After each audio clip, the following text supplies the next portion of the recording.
Hello, my name's Faye. I'm the acupuncturist here at Aviva Acupuncture, and I made this video to help you heal.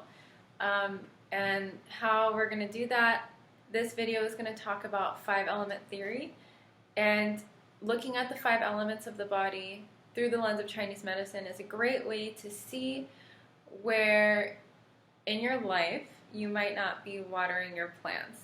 So let's just dive into it. So, Chinese medicine in general is very concerned with the big picture, with systems, with cause and effect, with patterns, the whole organism, with communityism. So, Chinese social life is always people sitting around a big table being together. Western thought is very obsessed with the atom, the individual constituent parts, the chemical makeup, the rugged individual, every man for himself, capitalism. And usually in a Western party, people are often little groups or someone's being deep and wanting to be mysterious and by themselves and not very much trying to incorporate everyone. So any kind of Chinese medicine practitioner is going to try to shift your focus away from the minutia to the big picture. And that's what I hope to do with this video. So I just want to give you an example of what I'm talking about because this might be a little abstract. So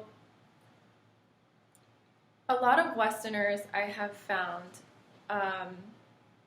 it's kind of a new thing, are obsessed with random chemical constituents of foods. Like, I'll give you an example, lycopene, okay? Or just, I guess, I mean, there's a whole chemical religion out there, just as astaxanthin, just things like that. People becoming obsessed with the chemical part instead of the whole food.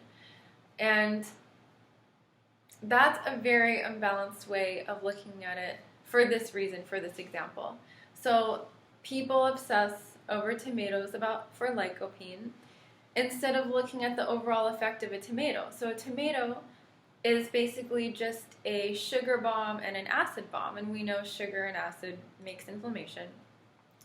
But they're hooked on this lycopene part. I don't know why. That's just the way our thinking has evolved throughout the times.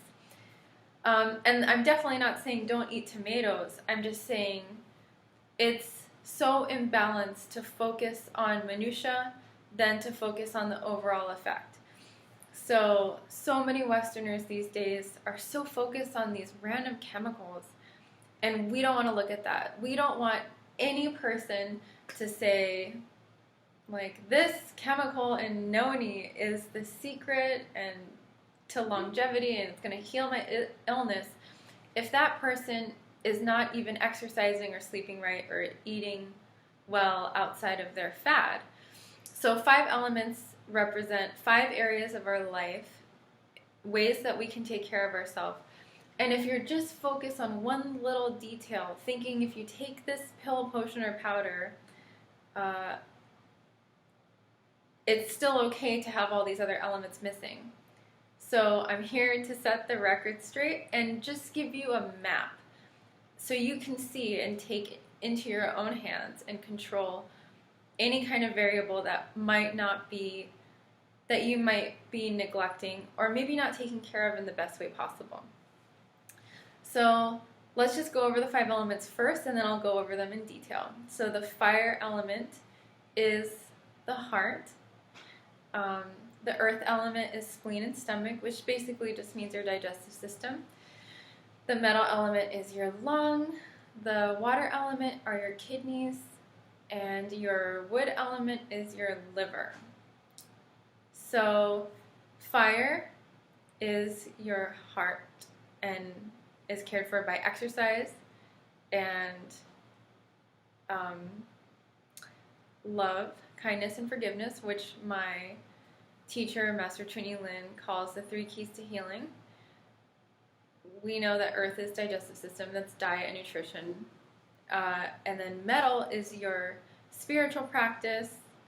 Water is how you rest, how you R&R. And wood is basically, we'll get into it in detail, but wood is your work in the world. It's your branches out into the world. It's your growth, creativity, all those great things. So I have so much information, and if I don't just speed through it, you're never going to finish watching this video. So I'm going to go through each of the elements right now as quickly as I can, freely, spontaneously. Okay, so the heart. Let's talk about the heart. So the heart is your center of joy and love, and it's also where the 3 keys to healing live: love, kindness, and forgiveness. Those are so essential to the healing of the body because we want to think big picture, right? So if you think about every living organism, there's 2 forces acting on every living being. It's like yin and yang.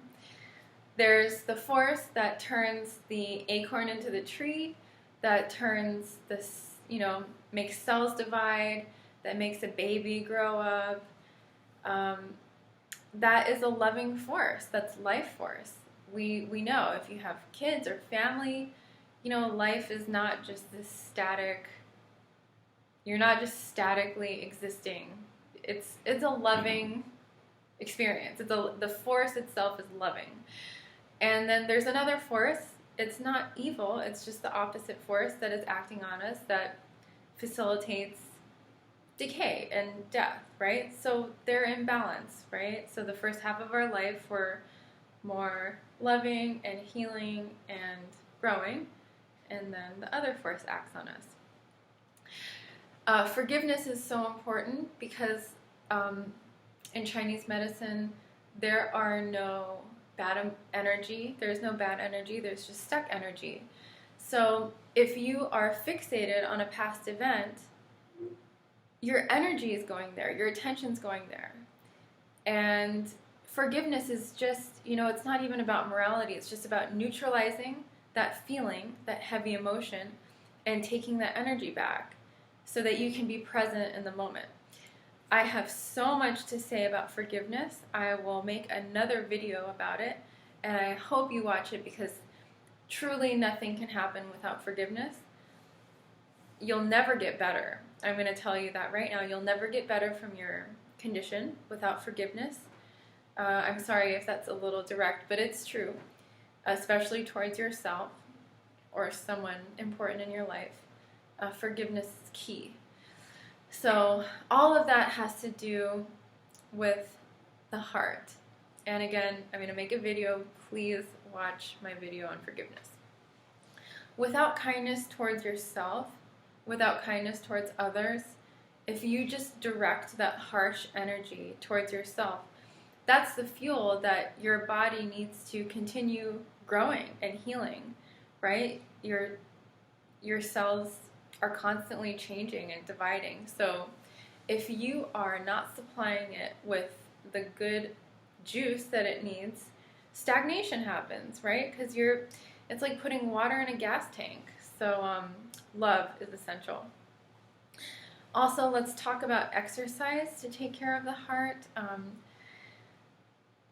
If you exercise, that's amazing. I'm so happy. But not every exercise is good for every person. So for me, I have very young, spastic, expansive, explosive energy. What's not good for me are exercises that exacerbate that, right? Or strengthen that precondition. So things for me that are good are things that are smooth and slow. So long distance hill running, perfect, slows me down. Yoga, Tai Chi, those things, Qigong, perfect for me. CrossFit, not perfect for me. Like explosive functional exercise, not good for me. However, if you are a lethargic, smooth, calm person that maybe feels too heavy and too grounded, the opposite problem that I have, I'm not grounded enough. I'm getting there. You want to do explosive, expansive exercises that mobilize your energy. I hope that makes sense.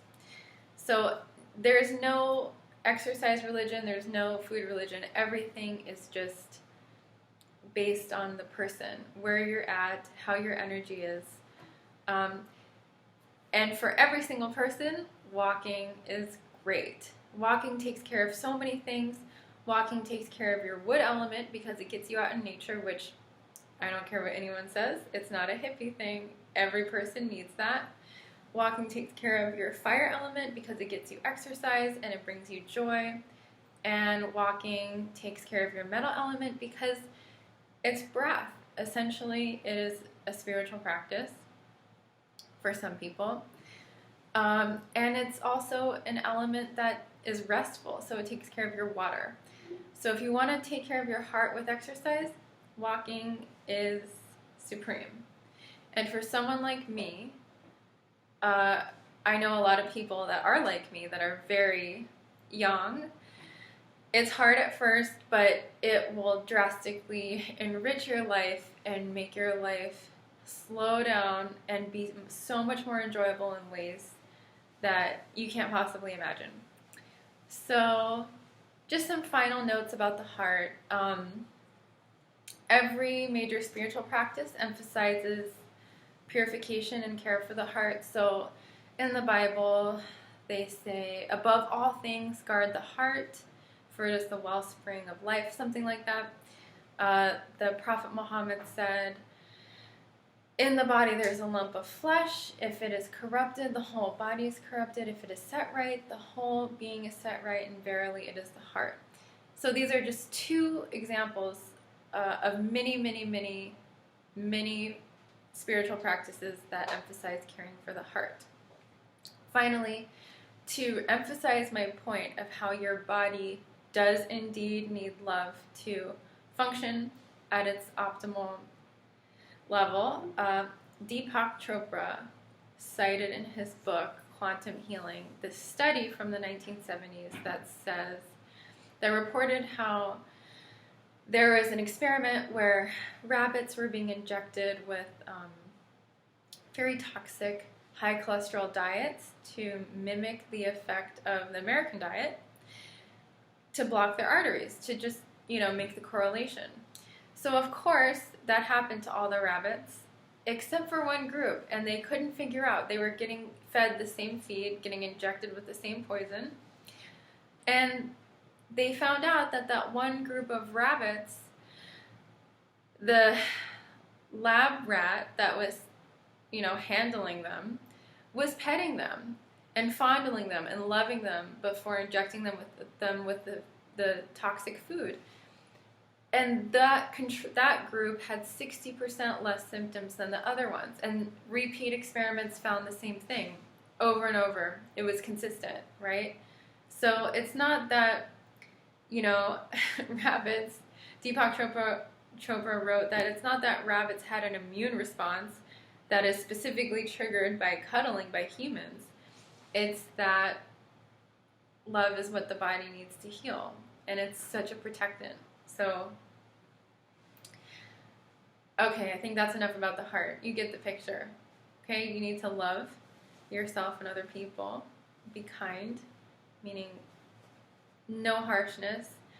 In any situation, you can be an instrument of blessing or an instrument of blame, and just choose love. Life is not going so fast that you cannot stop and choose. You are always in control. And you always have the choice. And you will get it right back, okay?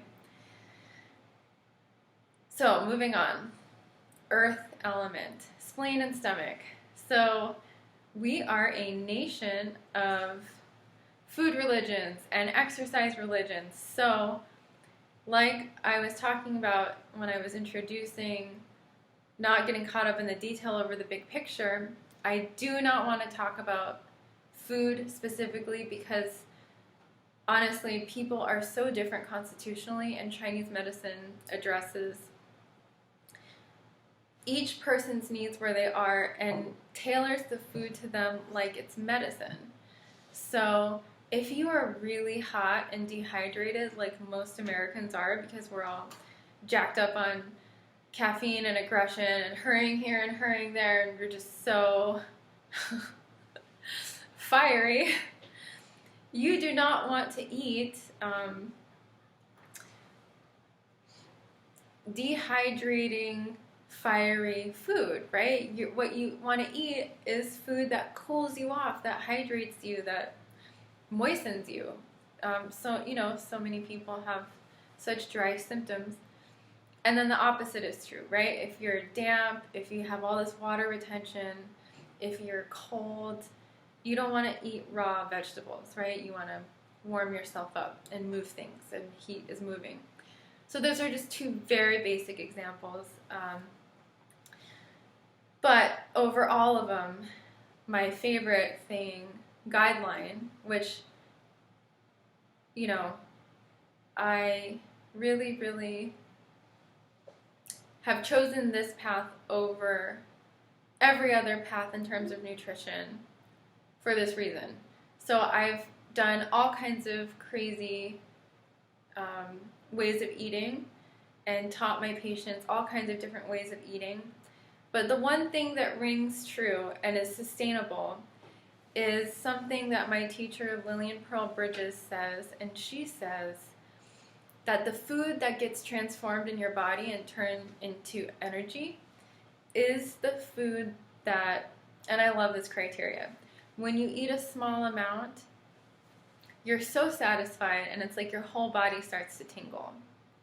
Because you could sit there and eat all the salads and all the vegetables in the world, but if you get gas, and it totally hampers your digestive system, then which is worse, not eating those things or having gas and being uncomfortable? Just one example. Of course, we want to eat lots and lots of vegetables, but how you eat them and being happy while you're eating them and enjoying them is far more important than what you're eating, okay? And of course, we don't want to eat junk. Please don't eat junk. Please don't take what I'm saying and say, oh, I'm eating this chocolate croissant and it feels so good. This must be the food that's giving me energy. No, it's not giving you energy because it's just chemicals and it's, whatever. But I would rather you have those criteria than follow a food religion. Okay, enough about food. Let's move on to the metal element. Oh my gosh, the metal element.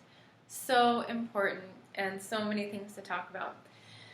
So metal is the lung, and mechanically, physiologically, it's breathing, but it's also your spirituality. So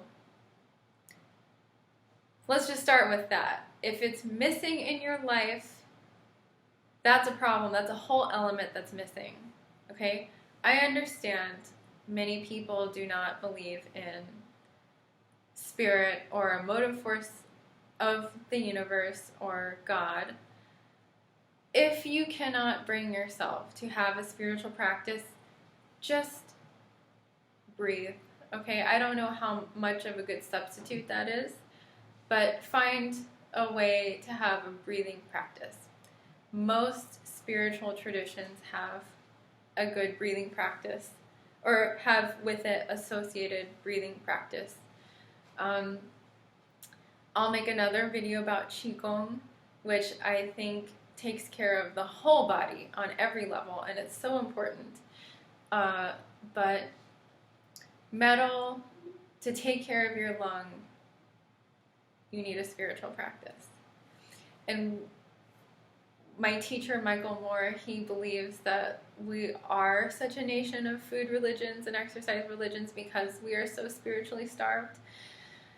And that makes sense. So I don't want to get too complicated in terms of spirituality, but if you don't have a religion or if you don't have a spiritual practice, please try a breathing practice.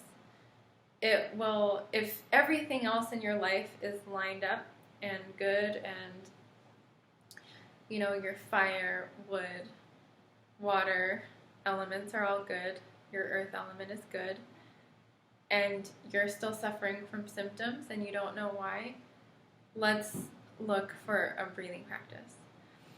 But in terms of spirituality, the job is to clean the heart and forgiveness is key. So please refer to my forgiveness video. It's very important. Okay, did I miss anything about metal?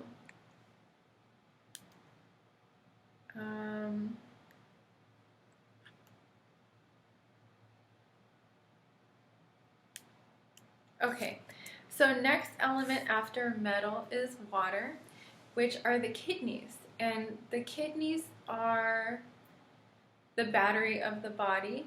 It's how much energy you come into this world with. So we inherit our DNA. In Chinese medicine, we call it our Jing. And that's energy cannot ever come into that unless you're, like an ascended master.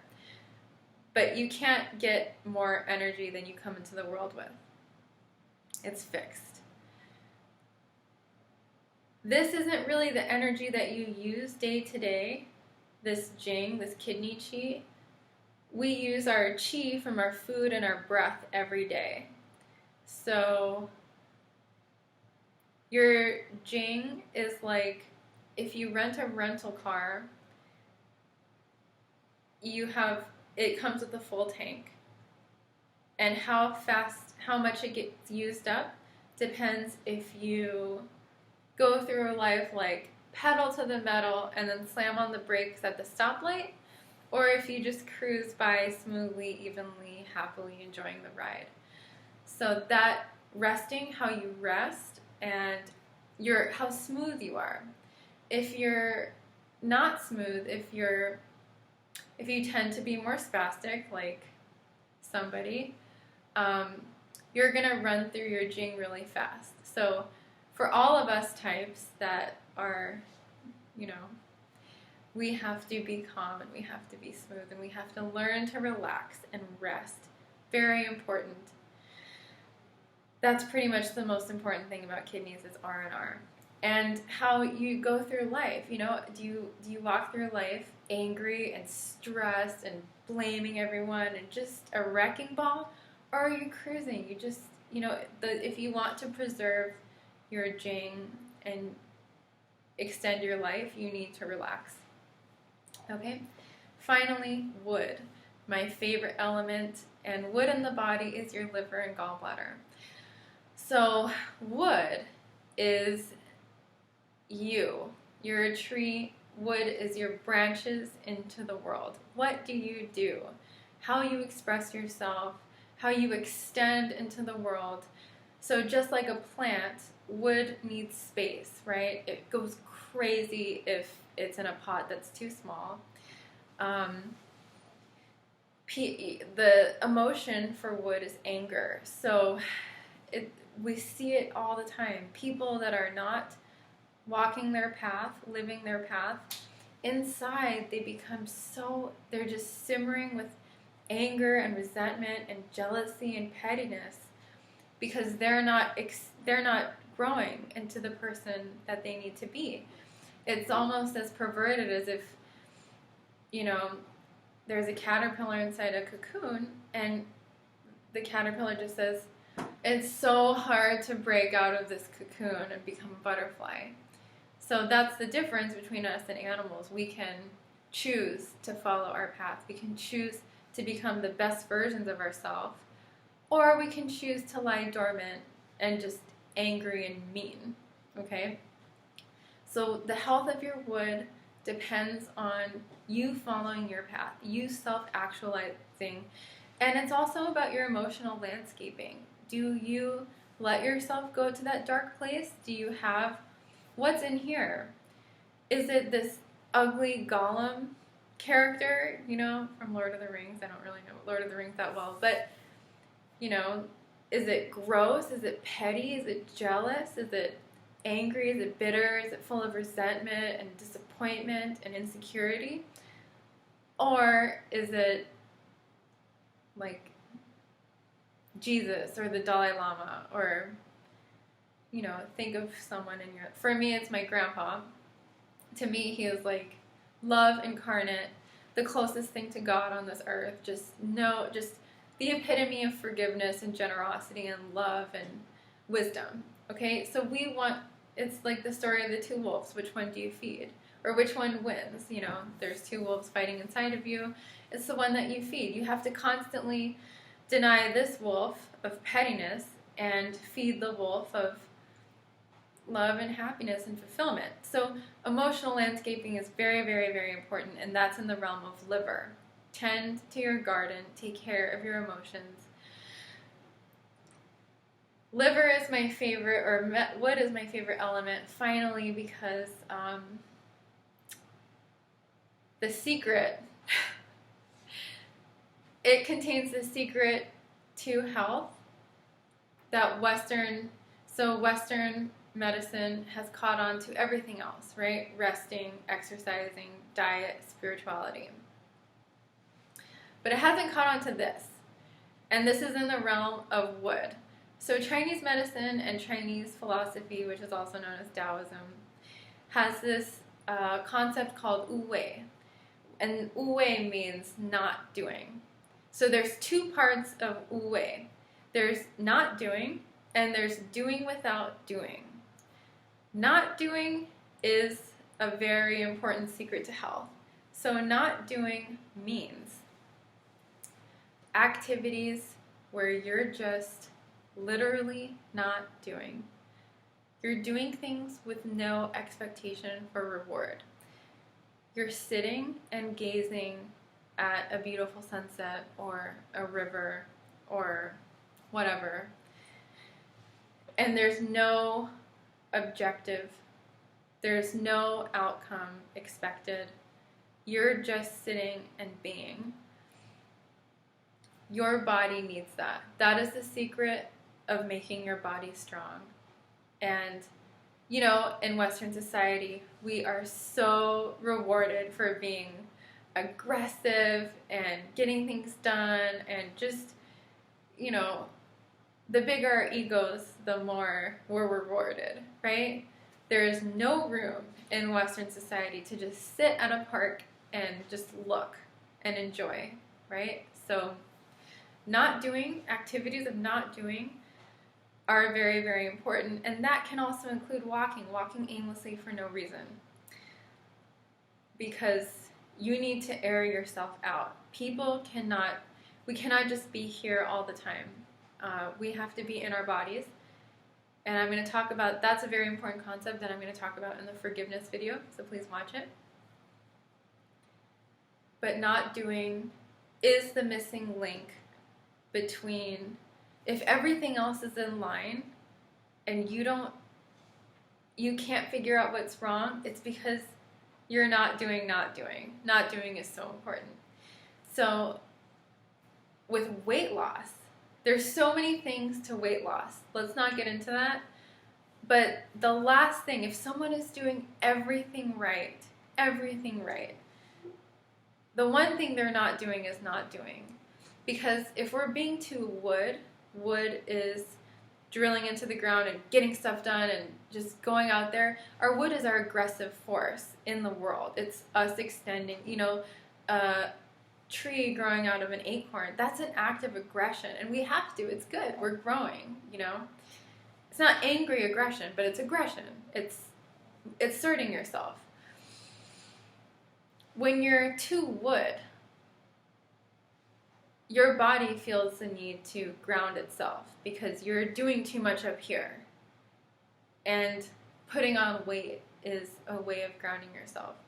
Also, in our society, it's like the only time that we ever are allowed or not looked down on just sitting there and being still. Like at work, probably the only time you can just chill is if you're eating, right? So we figure out early on subconsciously that if I'm at work and I just want to sit and I can't just sit, I'm not, I'm so hyper, I'm not comfortable just sitting on my own, and there's no other outlet for me to just sit and relax.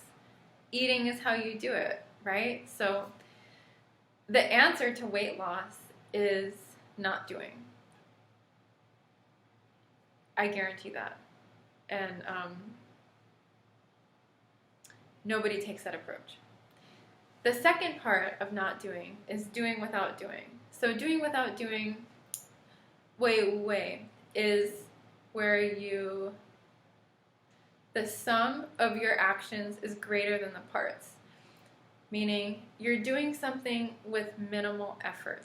So if you, and it doesn't mean something that you're necessarily good at, but if you like to play music, if you like to sing, if you like to weave baskets, if you like to crochet, if you like to make art, you don't have to be good at it, but you have to like it. The sum, you're doing very little, but your output is maximal because it's something that you're passionate about doing, and that doing that exercise is what energizes you. So both not doing and doing without doing give your body energy by, it's not literally by resting, because you can sit down and play the piano for 5 hours, and for somebody who that's not their natural inclination, that might be exhausting. But for you, if that's your talent, if that's your roots, you know, it gives you energy. So that is how you water your tree. That's how you water your wood. You have to practice not doing and doing without doing. Of course, not every day. No one can do anything every day other than eat and sleep, right? But it has to be part of your life, and I think it's the missing link. So Qigong and meditation, I think, are the two activities. See, because Chinese medicine is such a perfect unit, I think. But those two activities take care of all of the elements. I believe they even take care of earth, because the function of earth is to make qi. You know, the function of your digestive system is to make qi. And essentially that's what meditation and Qigong are doing. So if you want to take care of all of your elements, meditate and do Qigong. Okay, so I hope that this video and talking about the elements kind of shed light on nobody's perfect. Nobody can be walking a perfect tightrope all the time. So if you're experiencing symptoms, I hope that this video kind of guided you in the direction of what might be deficient or being neglected. Nobody can have all 5 elements in perfect balance all the time. But it is important to see if there's one that we're totally ignoring, like exercise or eating food that actually transforms in our bodies and gives us energy, makes us feel good instead of making us feel tired and bad, or resting enough so that when we wake up we feel rested. If one of these things are missing, you know, you can pretty much take care of your symptoms and your underlying health through, you know, balancing your 5 elements. Right now I'm going to go make that video on forgiveness, because that is also, just like not doing, the activities of not doing, that is also the missing link and the common denominator beneath most chronic illnesses. Okay, so thanks for watching this video. I hope it was useful, and hopefully I'll see you in person. Thank you. Bye-bye.